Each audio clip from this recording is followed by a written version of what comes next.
I'm Shravani, Assistant Professor from the Department of CSC. In today's lecture, we will cover asymptotic notations. Basically, we learn time complexity in terms of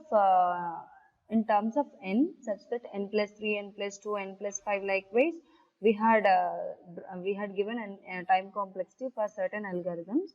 And in this class, we are going to generate the time complexity such that we will have the time complexity in a generalized manner with the help of some mathematical notations.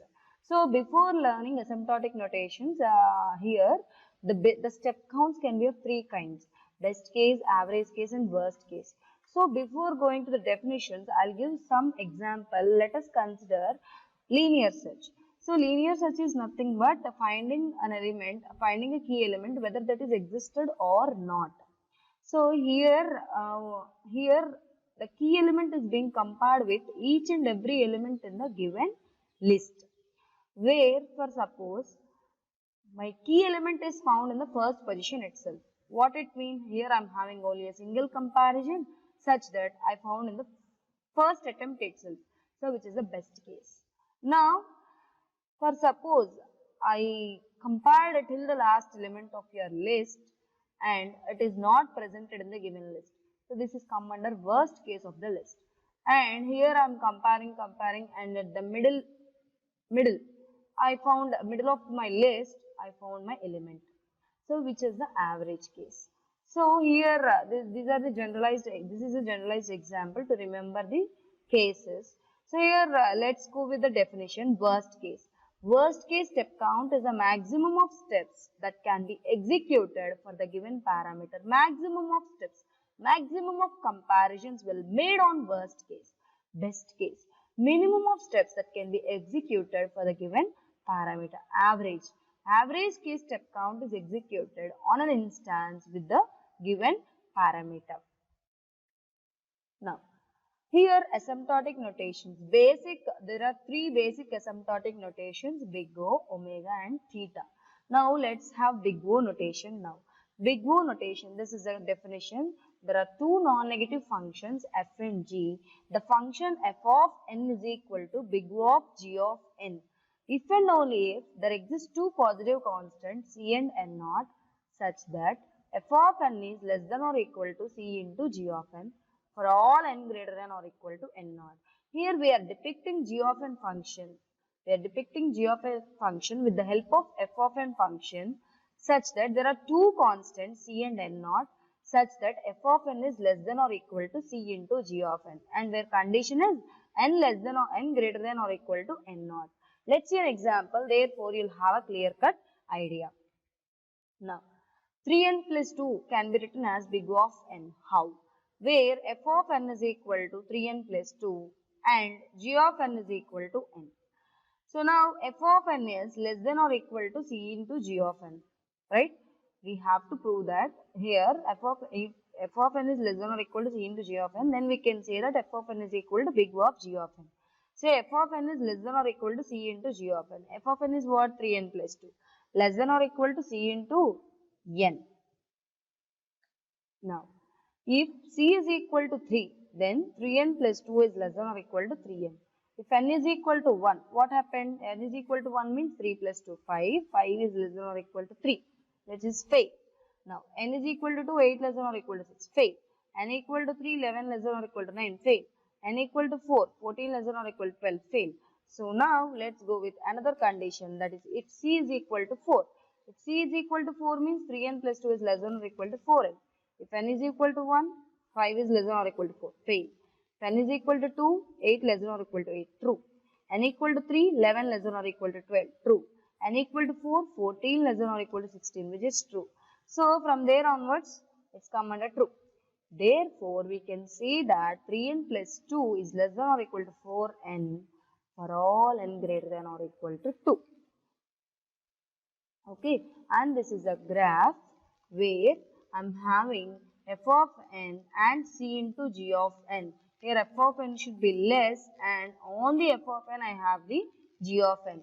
And here whatever the yellow portion I'm having, that yellow portion is where my particular function g of n is satisfying the f of n, and this big O notation we are also saying like which is asymptotically tight upper bound. Asymptotically tight upper bound. Why it is tight means here is equal to symbol is there.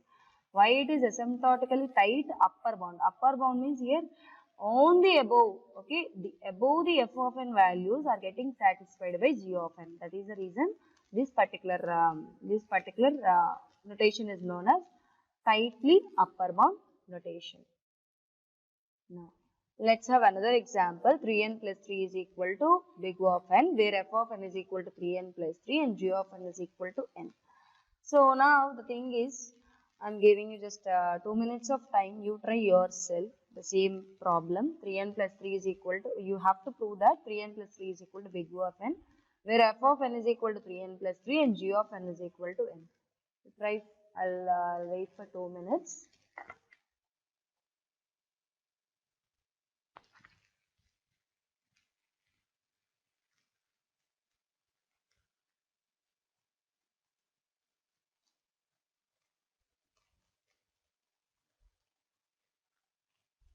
This is a previous problem, so by means of that, I think you can do it. This is a present problem.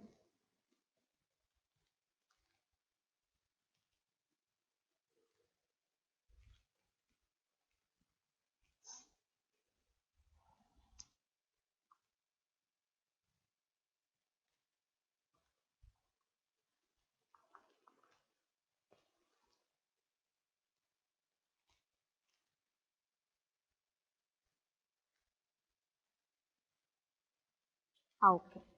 Now, let's see the solution. Just check it. If c is equal to 3, again it fails. Now, if c is equal to 4, again it fails up to n is equal to 2. When n is equal to 3, 4 it is true. Therefore, 3n plus 2 is less than or equal to 4n for all n greater than or equal to 3. Now, these two are your assignments. Prove it.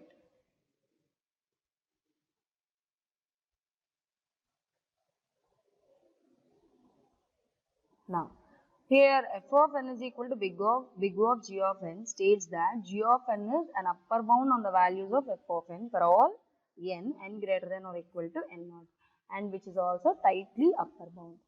Now, let's go with omega notation. Omega notation means which is come under lower bound.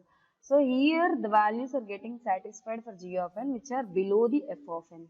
So, here the condition is having a small change. Instead of greater than or equal to, here I will be having less than or equal to. Okay, the f and g are two non-negative functions. The function f of n is equal to omega of g of n if and only if there exists positive constants a and n naught such that f of n is greater than or equal to c into g of n for all n greater than or equal to n naught.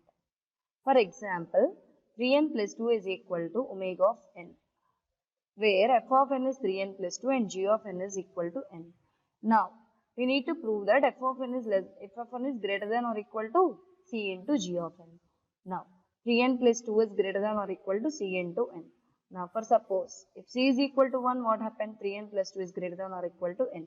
If n equal to 1, 5 greater than or equal to 1, true. n equal to 2, 8 greater than or equal to 1, true. So, now, if c is equal to 3, true. Therefore, 3n plus 2 is greater than or equal to 3n for all n greater than or equal to 1. Now, here f of n, below the f of n, what are all the values I am having, those values are getting satisfied by g of n function. So, this is lower bound. So, we can say that which is tightly lower bound function. F of n is equal to omega of g of n, where n and n naught are constants. Now, this is the assignment. 10n square plus 4n plus 2 is equal to omega of n square. Now, which is f of n is an upper bound on the value of g of n. Now, let's have theta notation. Now, here to represent an upper bound, we will use big O. To represent the lower bound, we will use omega. Whereas to represent the exact solution, we'll use theta notation. So now what is theta notation? Here also we have two functions f and g, which are two non-negative functions, and we'll say that f of n is equal to theta of g of n if c1 into g of n is less than or equal to f of n is less than or equal to c2 into g of n for all n greater than or equal to n naught, where c1, c2 and n naught are positive constants.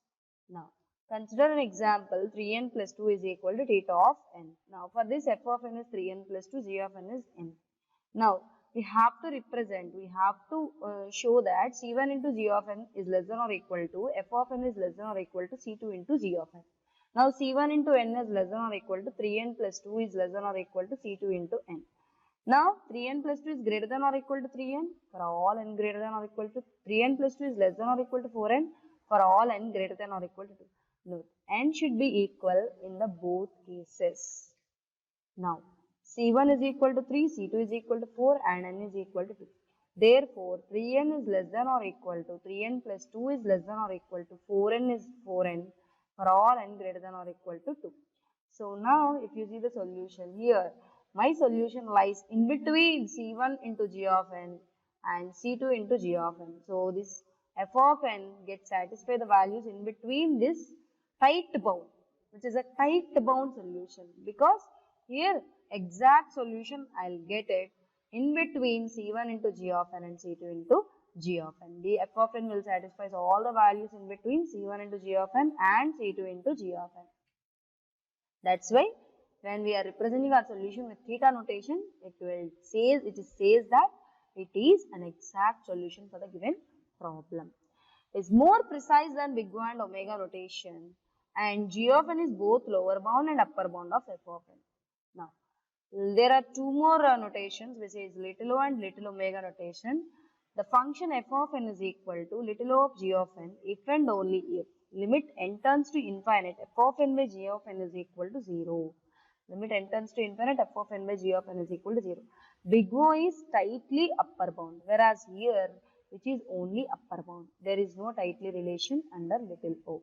F of n is equal to 3n plus 2 and g of n is equal to n square. Now limit n turns to infinite 3n plus 2 by n square, which is equal to here, I had given the expansion. 3n plus 2 can be written as n. If I taken out n common, then n into 3 plus 2 by n, and n gets cancelled, 3 plus 2 by n by n. Now this again can be written as 1 by n into 3 plus 2 by n. Now limit n turns to infinite means 1 by n turns to 0. So 0 into 3 plus 2 by n, which is 1 by n again 0. So which is equal to 0. So now I can say that here 3n plus 2 is equal to little o of n square. Now little omega means just quite inversely related, which is limit n turns to infinite, g of n by f of n is equal to 0. F of n is equal to n cube, g of n is equal to 6n square plus 18. Let's take a small example. Now 6n square plus 18. Now taken out n square is common, 6 plus 18 by n square by n cube. Now again 1 by n into 6 plus 18 by n square. 1 by n is 0 again. Now which will be 0. So now I can say that here n cube is equal to little omega of 6n square plus 18. So intuition about the notation. So here I am having big O, omega, theta notations. So f of n should be less than or equal to g of n, f of n should be greater than or equal to g of n, f of n is equal to g of n. So now these are the pictures depicting your theta notation, big O notation and omega notation. Now practical complexities. So here practically we can say that big O of log n is less than big O of n less than big O of n log n less than big O of n square is less than n cube is less than 2 power n. F of n is equal to big O of g of n, which implies f of n cannot grow faster than g of n, which implies f of n cannot grow faster than g of n. And f of n is equal to omega of g of n, which implies f of n grows faster than g of n. F of n is equal to theta of g of n, which implies f of n grows same rate as g of n. Thank you. Thanks for watching my video. If at all, if you are having any doubts, you can mail me. Bye bye. Have a nice day.